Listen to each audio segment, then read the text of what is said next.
was a tag team match. It was Kofi Kingston and Jey Uso versus Imperium's Giovanni and Ludwig Kaiser. This match was an awesome match up until a point. It got an A in grading.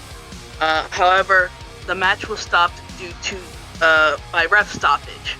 The ref, Kofi Kingston, hit a drop kick as Giovanni came off the top rope, and he got Giovanni square in the head. It was an accident. You know, these things happen in wrestling. It was a botched move.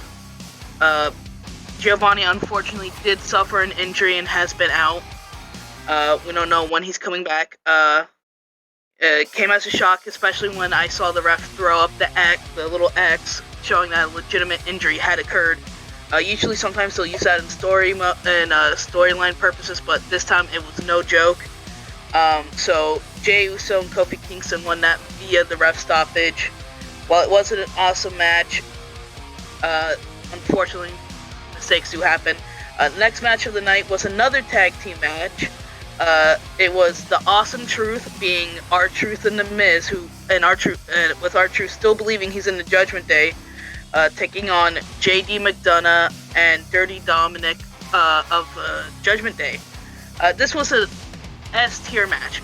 Anything with R-Truth is immediately S-tier because he's just so funny. Ron Killings just knows how to bring comedic value to the wrestling world while also being an awesome professional wrestler. So Miz and R-Truth won this match, much to the dismay of Judgment Day, who still don't know where his loyalty lies and who are adamant that he is not a part of the group. Next match of that night was a Women's World Heavyweight Championship match. It was Ivy Nile versus the Eradicator Rhea Ripley. It was an A+ match. Ivy Nile really showed up and gave Rhea Ripley a run for her money.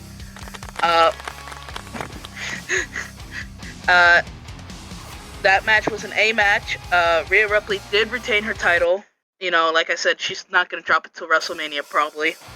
The next match is another tag team match with Zoey Stark and Shayna Baszler taking on Tegan Nox and Natalya. That was a C match. It was honestly better than I was expecting. Zoey Stark and Shayna are looking to form a really solid tag team with this. Their chemistry in the ring together is just unmatched. It's kind of like another Ronda Rousey and Shayna Baszler tag team, but, you know, with Zoey Stark in it, and Zoey Stark's just a better wrestler, honestly. The main event of the night was a World Heavyweight Championship match between Seth Rollins and Drew McIntyre. It was an S-tier match. Seth Rollins retained, obviously. This was due to Damian Priest trying to cash in and psyching out Drew McIntyre and Seth Rollins.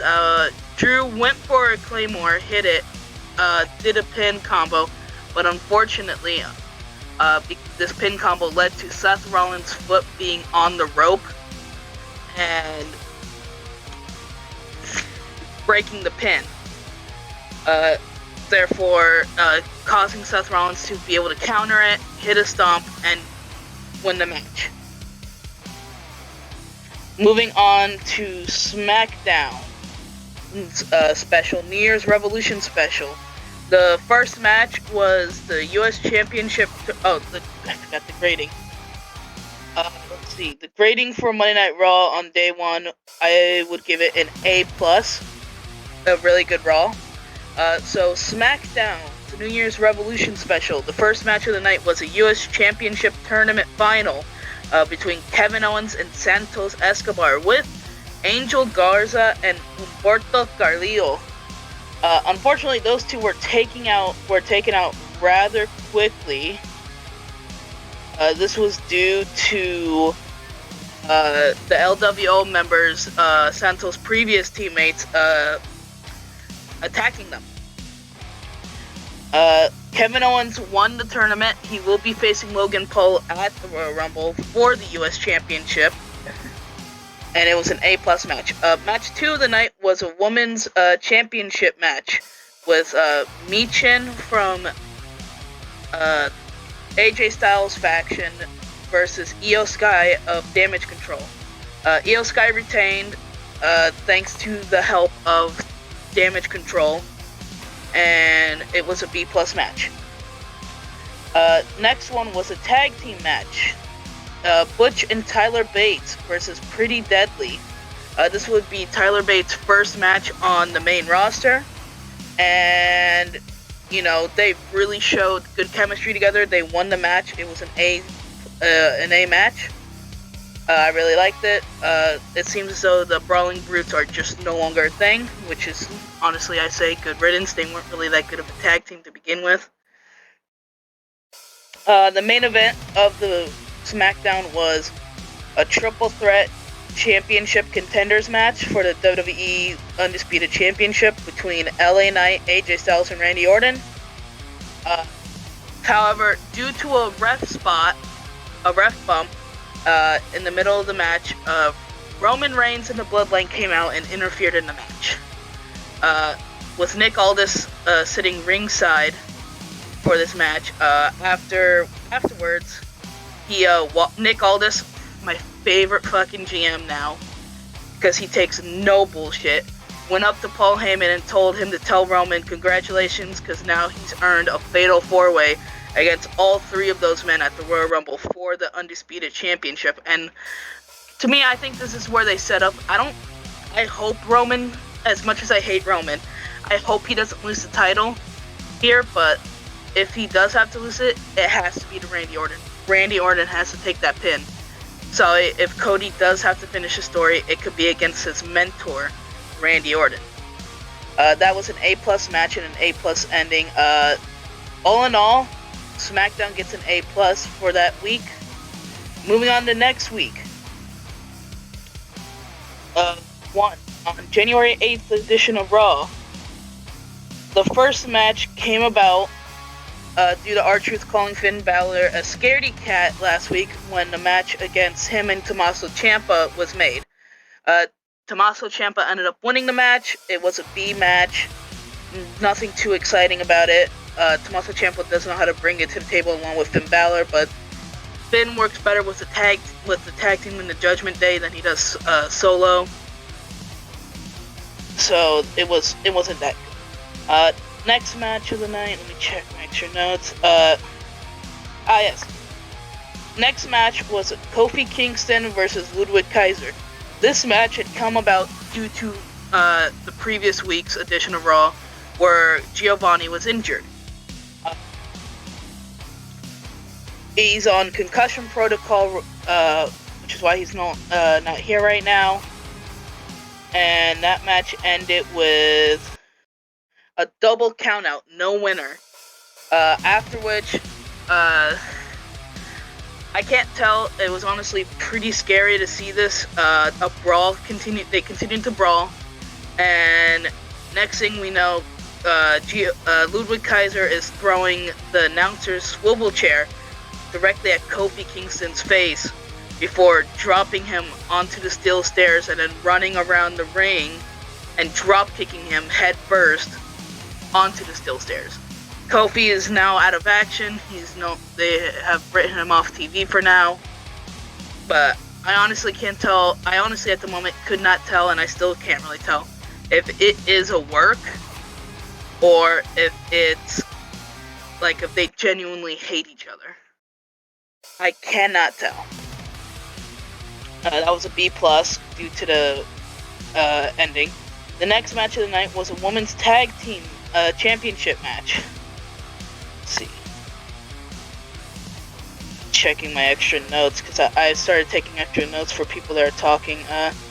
Nothing about that match. So that match was Chelsea Green and Piper Niven getting their rematch clause for the women's tag team championship. The women's tag team championship should really be discontinued. In my opinion, like, there's not enough women to make the tag team division something meaningful. It was an A- match though. Kaden Carter and Katana Chance are really good as a tag team, and as champions, they really deserved it.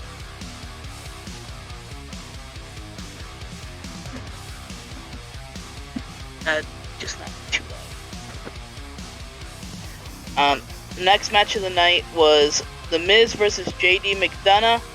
That was an A- match. The Miz is starting to become more of a babyface here.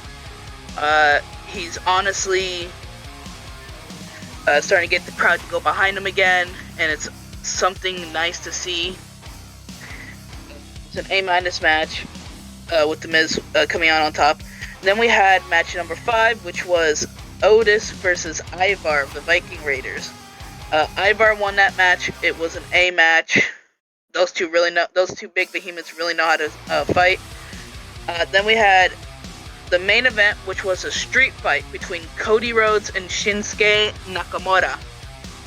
That match ended with Cody Rhodes taking the win, and finishing that storyline seemingly with Shinsuke, and it was a S-tier match. All the spots were amazing. Cody almost got missed it by Nakamura, but Nakamura missed the mist and hit a production crew member instead. But that is how Raw ended. Check that show notes. Nia Jax did come out and talk. I didn't really quote her on anything, but she was interrupted by Rhea Ripley. We also got a segment with R-Truth about his role in the Judgment Day and how the Judgment Day's new motto is live, laugh, love. Seth Rollins came out talking about his future as champion. He was then interrupted by Jinder Mahal. It looked like it was setting up a match between the two men for the championship. Jey Uso also had a backstage segment. However, I could not focus on this segment as his shirt that says Yeet as his motto was once again blurred out by the cameras. I don't know. I thought they had settled this thing already with them, with the whole Yeet word, but I guess there's still some constraints or something. I don't really know. Raw that week was an A+, and now we move on to last week's SmackDown. So last week's SmackDown started off with a tag team match. It was Angel and Humberto Carrillo versus the LWO. And due to some interference, it was originally scheduled that Cameron Grimes versus Grayson Waller was gonna be the first match. However, the Bloodline, who did not like Nick Aldis' decision to make a fatal 4-way, complained about it, and Nick Aldis would then make the main event. The Bloodline versus the 3 men versus LA Knight, Randy Orton, and AJ Styles. And he said that because Roman Reigns is not there, they better find the Bloodline had to find a third member, otherwise it was going to be a 3-on-2 handicap match. And we can all see where that went. Let's see. In terms of extra notes for SmackDown before I go back to the matches, Bobby Lashley and the Street Profits, they finally have a team name. They are now known as The Pride. Although I kind of like the new Hurt Business better, or, the Almighty Profits, as some other people had labeled them, The Pride. While it does make sense, we wrestling fans just haven't really, it's going to take us some time to get used to it. Calling out what happened to them the previous week, which I forgot to mention, Karrion Kross has unleashed a new team onto the scene. Let's see, their team name is called The Final Testament, and the members are Karrion Kross and the Authors of Pain. So the Authors of Pain did make a return the previous week, and they took out Bobby Lashley and the Profits brutally. So it's good to see the ALP back in wrestling. The last time we saw them, they were Seth Rollins' bodyguards during his Messiah arc.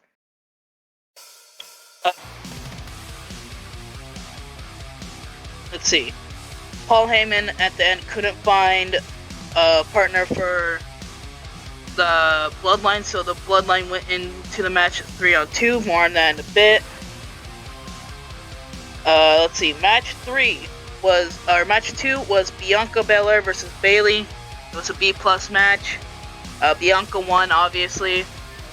Thus showing further that there are cracks in damage control, and it's setting up a future match between Bayley and Io Sky, which is what people are wanting. They want Bayley to move away from the group and be her own thing again. The next match of the night was Carmelo Hayes versus Austin Theory. From now on, if a match has no winner, I started doing this last week.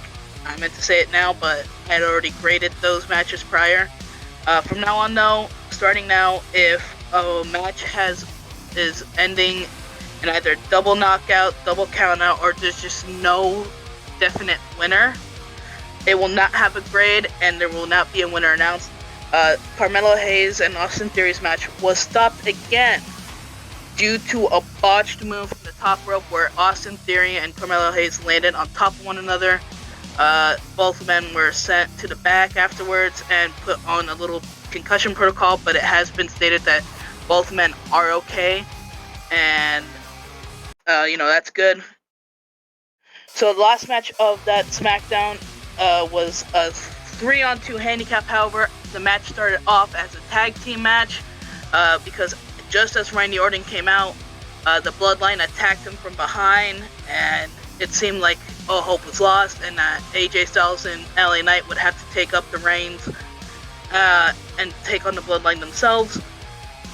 However, later on in the match, just as when all hope seemed lost and that the Bloodline were going to get the win, Randy Orton made a triumphant return out to the ring, tagged in, and all three men won the match, after which they brutally beat down both Solo Sikoa and Jimmy Uso, putting Jimmy Uso through the announcer table, reminiscing of the Shield days by doing a triple powerbomb through it. SmackDown that week got an A+. And in terms of wrestling news, here's the extra notes for the first of the year's Raw and SmackDown. I was wondering why I didn't. MJF. In terms of AEW news, MJF was taking off AEW's internal roster. It is yet to be seen whether this is because he is leaving the company or if it's a storyline. Nothing else in general wrestling news. Liv Morgan is no longer going to be tried for the marijuana. Her case has been dropped. All charges have been dropped. And now we just wait for WWE to go with her storyline that they planned on from the beginning. Let's see. On the day one edition of Monday Night Raw, The Rock did come out and talk to the people. He fought Jinder Mahal, as usual when The Rock comes out. He did his little Rock fight. Then he said something very interesting. He said, he asked San Diego, because that's where Raw was for that week, that he's hungry, and when he goes out to eat, if he should sit at a booth, at a bar, at the head of the table, calling out Roman Reigns, setting up their future match. Which is why, if it does have to happen, that's why I'm hoping that Roman, while I hope he doesn't lose the title at Royal Rumble, and I'd rather have him lose it at WrestleMania, I can see it being where Randy Orton wins the Fatal 4-Way, dethroning Roman Reigns. Roman gets all pissy about it, The Rock comes out and shuts him up, leading to their match at WrestleMania 4. Let's see. More.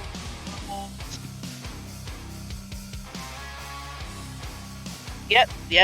Honestly, not much in terms of wrestling news this week, other than those few things. And I already got this week's edition of Monday Night Raw all taken care of. And we'll start doing this every Sunday, where I will update you guys on the world of wrestling. So, till next time, keep your heads down, and remember, not to try any of that stuff at home unless you are a trained professional.